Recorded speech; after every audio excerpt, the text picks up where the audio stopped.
Luis del Pino es Radio Libertad. Hola, muy buenos días y cordial saludo para todos. Comenzamos con la información de este martes 30 de septiembre contándoles que los cancilleres de Qatar, Jordania, Emiratos Árabes, Indonesia, Pakistán, Turquía, Arabia Saudí y Egipto respaldaron el plan de paz de 20 puntos de Donald Trump para Gaza. Los ministros árabes expresaron su confianza en el liderazgo del presidente estadounidense y destacaron especialmente su anuncio de impedir la anexión israelí de Cisjordania, comprometiéndose a trabajar constructivamente para finalizar e implementar el acuerdo. El plan propone una Gaza desradicalizada que será reconstruida con un alto el fuego inmediato si ambas partes aceptan. Contempla la liberación de rehenes en 72 horas, la amnistía para miembros de Hamás que entreguen armas, una administración transitoria tecnocrática supervisada por una junta de paz presidida por Donald Trump con Tony Blair como miembro, una fuerza internacional de estabilización temporal, la desmilitarización verificada del territorio, la retirada escalonada israelí y el establecimiento de una zona económica especial. Los miembros árabes reafirmaron su compromiso con un acuerdo integral que garantice ayuda humanitaria sin restricciones, el no desplazamiento palestino, la liberación de rehenes, la seguridad para todos y un camino hacia la solución de los dos estados. Bueno, pues ya tenemos que Trump ha conseguido que todos los países árabes importantes, incluida Turquía, incluida Arabia Saudí, incluido Qatar, incluido Egipto, respalden el plan de paz acordado con Netanyahu. Plan de paz que básicamente consiste en lo que pedía Israel con una excepción. Israel acepta que los de Hamás se den el piro de la franja. Vamos, que huyan en lugar de ponerse a disposición de la justicia israelí para responder por sus crímenes de guerra. Pues, en fin, creo que habrá que reconocer que otra cosa, no sé, pero desde luego, si a Trump se le puede calificar de algo es de negociador. Si alguien nos dice hace no tanto que todos los países árabes, incluido Qatar, iban a respaldar los planes de paz de Trump para Gaza, pues posiblemente no se lo hubieran creído muchos. Este plan de paz pues tiene todos los mimbres para poder hacer en Gaza lo que Trump venía diciendo desde el principio, sin incluir todas las hipérboles. Ya saben ustedes aquello de que Trump decía que hay que convertir Gaza en un parque temático en el Mónaco del Mediterráneo oriental, patatín patatán. Al final, en fin, el plan no contempla hacer de Gaza el Mónaco del Mediterráneo oriental, pero sí que contempla inversiones millonarias por parte de los países árabes para crear en Gaza una zona donde los palestinos pues puedan vivir en paz, y puedan disponer de trabajo y puedan disponer de dinero sin que unos asquerosos terroristas criminales se encarguen de llevarse el dinero que llega a Gaza para construir infraestructuras terroristas contra Israel. El papel tanto de Estados Unidos como de Israel en las garantías de seguridad posteriores a la implementación de la paz pues sería bastante notable. Básicamente Trump quedaría a cargo de una junta que sería la que se encargue de todo el tema de la reconstrucción, junta donde participarían los países árabes más importantes, y en definitiva pues esto representa una salida para la actual situación de conflicto. ¿Va a salir el plan de paz adelante? No. Me encantaría equivocarme, pero no va a salir porque el plan de paz, entre otras cosas, contempla que Hamás debe responder en 72 horas al plan de paz y debe liberar, como parte de ese plan de paz, a todos los rehenes vivos y muertos que aún conserva en su poder. ¿Lo va a hacer Hamás? pues no lo creo. Hay una posibilidad de que termine aceptando, porque el cerco diplomático que Trump y Netanyahu han establecido alrededor de Hamás se estrecha. Viendo todo esto de el atontado de Macron y Keir Starmer y Pedro Sánchez reconociendo el Estado de Palestina para tratar de meter presión a Israel, pues puede parecer que es que Israel cada vez está más aislado en la escena internacional. Pero el plan de paz de Trump refleja que para nada es así. Al contrario, quien está cada vez más aislado en la escena internacional son los criminales de guerra de Hamás. El hecho de que todos los países árabes, incluidos Turquía y Qatar, que son los santuarios tradicionales de Hamás, respalden el plan de paz de Trump y el ultimátum que da a Hamás y la petición expresa de liberación de los rehenes como uno de los primeros pasos de ese plan de paz, pues indica que a Hamás le quedan ya muy poquitas alternativas. ¿Puede rechazar el plan? Pues seguramente lo rechace. Hay una posibilidad de que se vea obligado a aceptarlo, y es precisamente el hecho de que Turquía y Qatar, sus santuarios, le han hecho llegar a Hamás el ultimátum: no vamos a poder seguir protegiéndote, no vamos a poder seguir ofreciéndote nuestro territorio como santuario, por tanto no te queda más que aceptar el plan de paz. Pero claro, si Hamás acepta el plan de paz, entonces Hamás desaparece de Gaza para los restos. Hamás no tendría ninguna posibilidad de participar en el futuro político de la franja, no participaría en la reconstrucción, no tendría acceso al manejo del dinero que llega a la franja, con lo cual se les acaba el chollo, se les acaba el negocio, se les acaba la razón de ser. Así que es posible que Hamás, junto con sus aliados occidentales, toda esa parte de la clase política occidental que se ha movilizado en contra de Israel, pues trate de atrincherarse, de decir que rechaza el plan, de tratar de poner condiciones a ese plan. Y bueno, pues si en 72 horas Hamás no ha aceptado el plan tal como es, pues entonces Israel continuará adelante con la toma de la ciudad de Gaza, que por cierto ya está casi completada por parte de las fuerzas, por parte del ejército israelí. Bueno, pues buena noticia la que llega de Estados Unidos. Un punto que se anotan Trump y Netanyahu, más Trump que Netanyahu. Y vamos a ver qué es lo que sucede. Mientras tanto, ayer catarata de informaciones sobre la corrupción del Partido Socialista. Perdónenme por la redundancia, hablar de corrupción es hablar del PSOE y hablar del PSOE es hablar de corrupción. Pero es que ayer la avalancha de noticias fue tremenda. Para empezar, pues de repente la Fiscalía Europea pues se descuelga con información dirigida al juez Peinado y relativa a los negocios de Barrabés con la administración por intermediación de Begoña Gómez.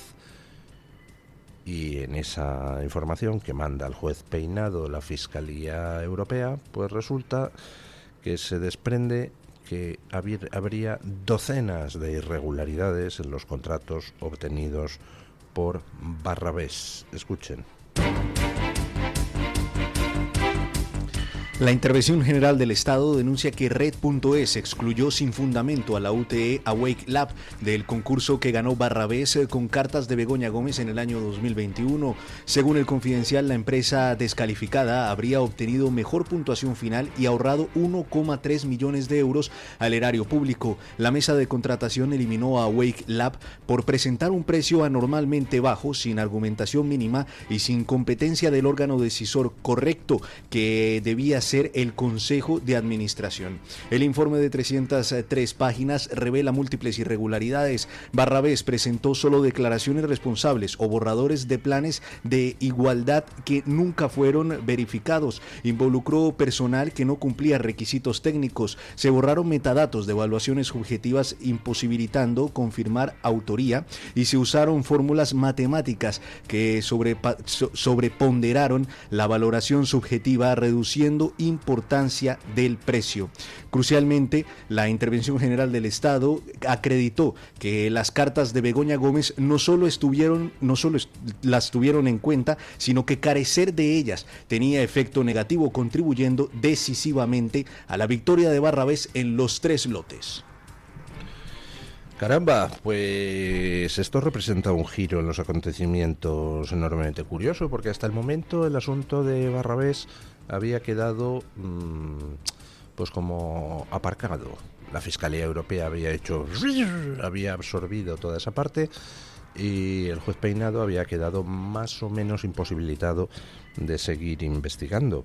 Pero de repente se descuelga la Fiscalía Europea con un informe demoledor donde se cuenta cómo las irregularidades son inmensas en lo que fueron las concesiones por parte de Red.es a Barrabés, donde se demuestra que efectivamente Begoña Gómez intermedió en favor de una empresa, donde se demuestra que se han alterado pruebas, borrando metadatos de determinados documentos, donde se demuestra que se excluyó de algún concurso, básicamente por la cara, a alguna empresa, una unión temporal de empresas competidora, que hubiera quitado un contrato a Barrabés.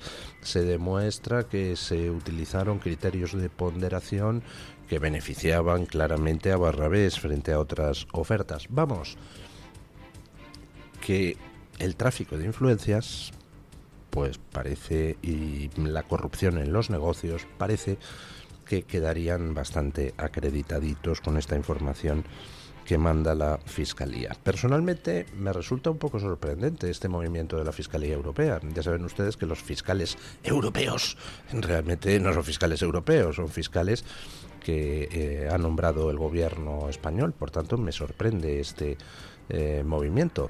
Yo intuía que al hacerse cargo la Fiscalía Europea de toda esta parte del caso, lo que se pretendía era dormirlo y dejarlo en nada. De repente, no sé si es que ha sido algún requerimiento del juez que los fiscales de la Fiscalía Europea no se han atrevido a desobedecer, no sé si es que ha salido por ahí algún perito pues con algo de conciencia de la justicia que les ha salido rana, no tengo ni idea. Me sorprende el movimiento de la Fiscalía Europea, pero el caso es que el informe que se envió ayer es demoledor y acerca un poco más a Begoña Gómez al banquillo en el resto de las causas. Ya saben ustedes que Begoña Gómez está imputada por varios delitos. El juez ha desgajado el de malversación, que irá a juicio con jurado. Los otros delitos se siguen investigando y es en estos otros delitos donde de repente a Begoña Gómez se le complican las cosas enormemente. A Begoña Gómez y al empresario Barrabés, porque lo que se intuye de este informe pues es que había un enjuague bastante notable. Por cierto, en ese enjuague, lógicamente, estarían también supuestamente pringados aquellos que efectuaron las concesiones, por ejemplo, desde Red.es.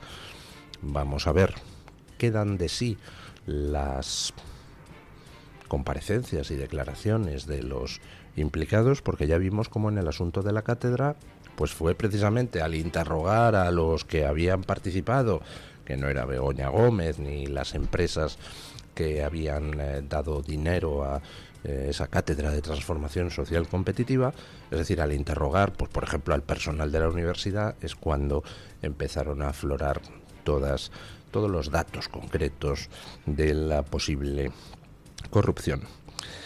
Mientras tanto, pues ayer otro personaje que aparece y desaparece, como el Guadiana, volvía a aparecer para soltar algunas cosas más, no demasiado novedosas, pero bueno, con alguna concreción más con respecto a lo que había estado diciendo hasta el momento. Me refiero a Aldama, que ayer largó algunas cosas interesantes, algunas otras que eran una soberana chorrada, como las bobadas que dijo sobre que Indra manipula las urnas y tal. No sé, este hombre yo creo que tiene alguna cosa donde o le intoxican a él o no sabe de lo que está hablando. Pero dejando aparte el tema de lo de Indra, dijo cosas interesantes sobre la posible corrupción en torno a la Internacional Socialista y en torno a Zapatero. Víctor de Aldama reveló en entrevista con la cadena COPE que el expresidente Zapatero presionó para rescatar a Plus Ultra, acudiendo al Ministerio de Transportes para decirle a Ábalos que el rescate se tenía que hacer. Hay un capítulo también importante que no se ha hablado, que es el famoso rescate de Plus Ultra, que de ese sí que habría que hablar, en el que Zapatero está involucrado y en el que Zapatero va al Ministerio de Transportes por 2 veces en las que yo estoy presente, a hablar con Ábalos y a exigirle que ese rescate se tiene que hacer. Al que le dice que el presidente ha dado orden de que ese rescate se tiene que hacer. Aldama afirmó que 10 millones de euros del rescate financiarían la Internacional Socialista, citando comentarios de Koldo sobre Zapatero. ¡Qué vergüenza! No para de pedir y ganar dinero. El empresario sugirió conocer información sobre financiación ilegal del PSOE relacionada con Venezuela. Que en ese rescate se iba a financiar con 10 millones de euros la Internacional Socialista.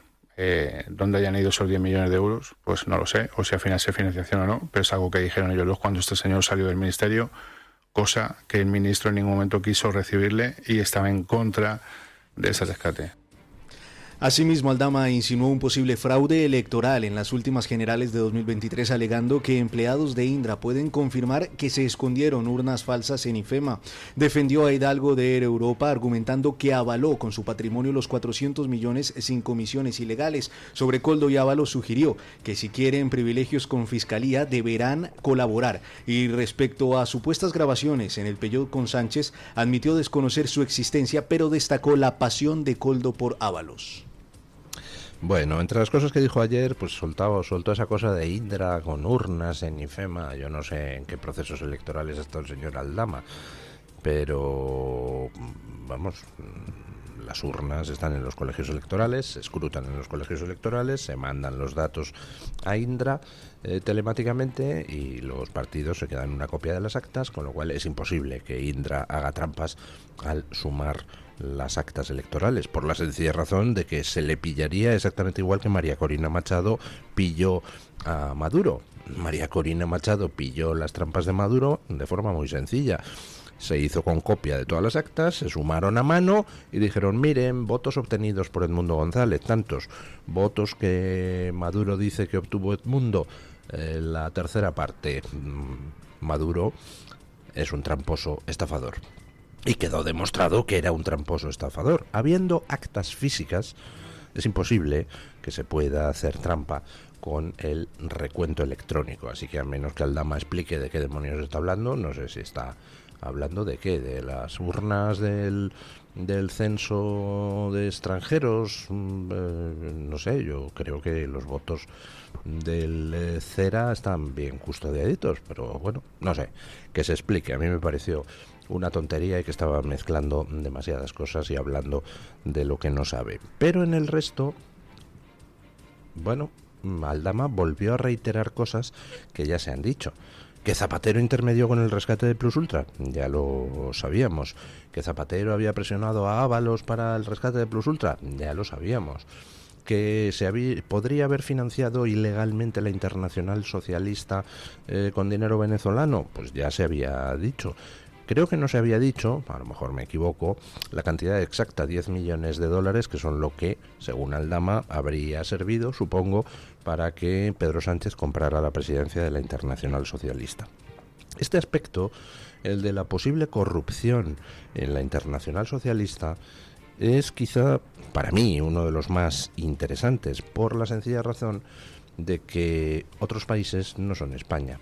Si efectivamente empezaran a salir datos fehacientes, constatados, documentales, de que hubo pago venezolano para corromper la Internacional Socialista, entonces aquí en España posiblemente no tuviera esa información ningún tipo de impacto, porque ya saben ustedes que aquí parece que Sánchez pues todo le entra por un oído y le sale por el otro, y mientras tenga todos los medios comprados o domesticados, pues ahí sigue en la Moncloa atrincherado.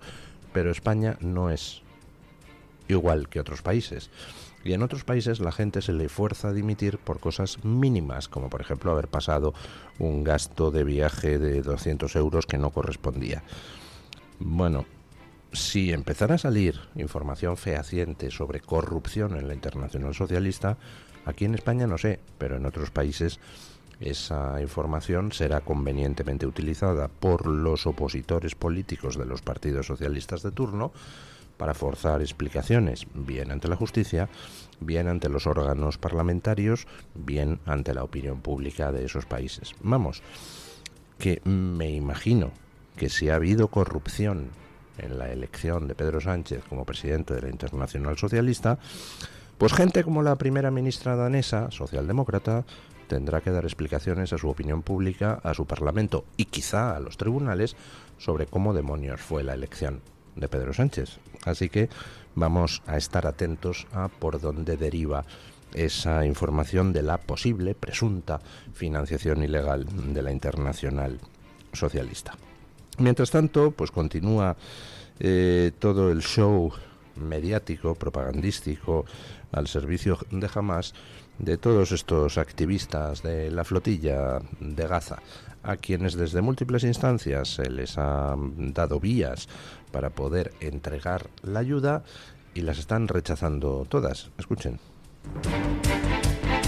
El ministro de Exteriores, Antonio Tajani, propuso a la flotilla entregar la ayuda humanitaria a través de la Iglesia Católica, que conserva una iglesia en Gaza, alojando 500 palestinos, pero la flotilla rechazó la oferta. Siempre hemos dicho que es peligroso acercarse a aguas israelíes. No sabemos qué podría pasar. Forzar el bloqueo es peligroso, advirtió Tajani tras la partida de los 47 barcos civiles desde aguas griegas hacia Gaza. Israel, por su parte, declaró que usará todos los medios para impedir la llegada de la Global Summon Flotilla, argumentando que su bloqueo naval es legal mientras combate a Hamás. Mientras tanto, desde la flotilla alegan haber sido atacados con granadas aturdidoras lanzadas desde drones, a lo que Israel no ha respondido. Italia y España desplegaron buques de guerra cercanos para tareas de rescate. Hamás conserva 90 rehenes, lo que podría llevar a Israel a encarcelar miembros de la flotilla por cooperación con el terrorismo. Bueno, se les ha ofrecido a los de la flotilla, oye, que tenéis comida que decís que queréis llevar a Gaza, vale, entregadla en Egipto y a través de la frontera, no, ni hablar, queremos llevarla a Gaza. Oye, ¿por qué no la entregáis en Chipre o en Creta y desde allí hay gobiernos europeos que se han ofrecido a llevarlo a Gaza? No, queremos entregarlo en Gaza. Bueno, os ofrecemos entregársela a los pocos cristianos que quedan en Gaza, que tienen ahí una iglesia donde precisamente tienen refugiados a 500 palestinos y ellos se encargan de distribuir esa ayuda. No, queremos entregarla a nosotros, o sea, deben de querer entregársela a los representantes de Hamás, ¿no? Evidentemente la flotilla no va a llegar a las costas de Gaza, el ejército, la marina israelí lo impedirá en aplicación de las leyes internacionales que regulan un bloqueo de guerra como este.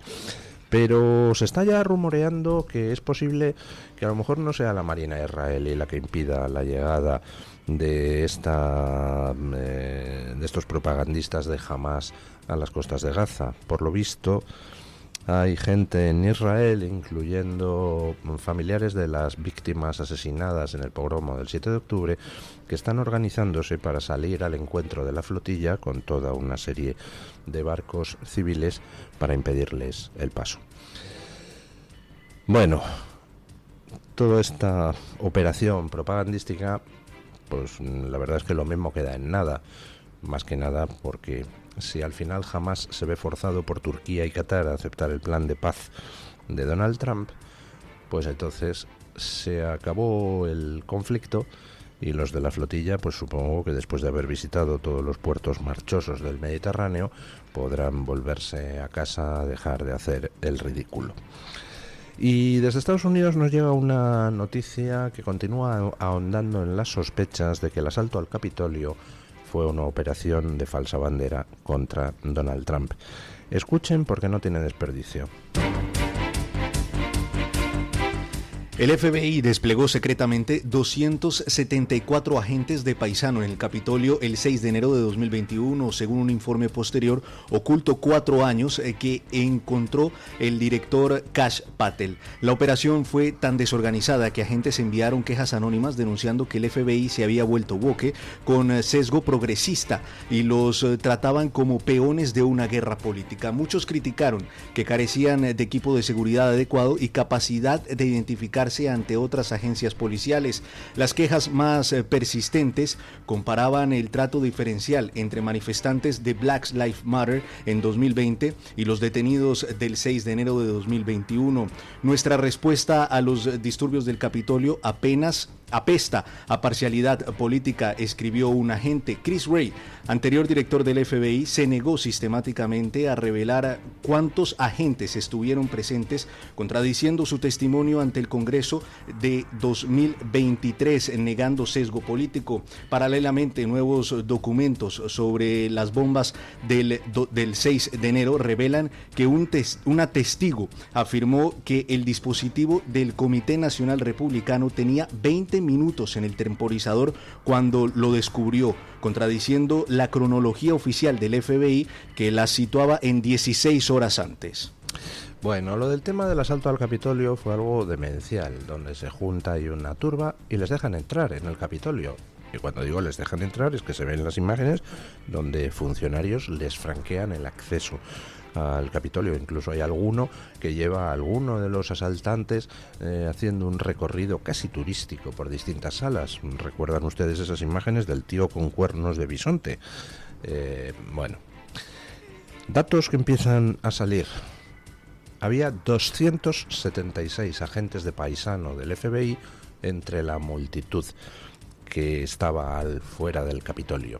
Es decir, de cada 30 personas que había ahí manifestándose, porque había unas 10.000, una era agente de paisano del FBI, con lo cual la pregunta es, ¿la multitud entró en el Capitolio o se la incitó a entrar? Como manera de tener la excusa para, por ejemplo, cancelar a Trump en todas las redes sociales y terminar de machacarle ante la opinión pública acusándole de golpista. Pero además hay algún episodio oscuro de ese mismo día, porque no fue solo la multitud que había ahí delante del Capitolio, es que además el FBI dijo que había encontrado 2 bombas caseras, una en la sede del Comité Nacional Demócrata y otra en la sede del Comité Nacional Republicano, que estarían colocadas desde el día anterior para estallar ese día, pero que no habían estallado por motivos que se ignoraban. Pero esa investigación de esas 2 bombas encontradas nunca llegó a nada. No se llegó nunca a detener a nadie, no se aclaró quién las había puesto. Un episodio rarito. Y ahora ha salido a la luz el testimonio de un testigo que había sido ocultado hasta el momento, que dice que de bombas colocadas el día anterior, nada de nada. Que ella vio una de esas bombas nada más ser colocada, porque ella pasaba con la ropa de la limpieza por un sitio, no estaba la bomba, cuando vuelve sí estaba la bomba, y además la bomba tenía un temporizador activado con 20 minutos, cuando el FBI había dicho que la bomba había sido colocada el día anterior con un temporizador de 60 minutos. Vamos, todo enormemente rarito. Con los datos que hay hasta ahora no se puede afirmar a ciencia cierta que aquello fuera un montaje ni identificar a los que desde dentro de la administración hicieron esa operación de falsa bandera, pero vamos, todos los indicios apuntan a eso, e imagino que el FBI, que por fin está sacando información sobre el tema, pues podrá llegar a investigar quién demonios montó esa operación de falsa bandera contra Donald Trump. Yo creo que nos vamos a reír un rato. Bueno, vamos con la noticia de interés general del Banco de Santander.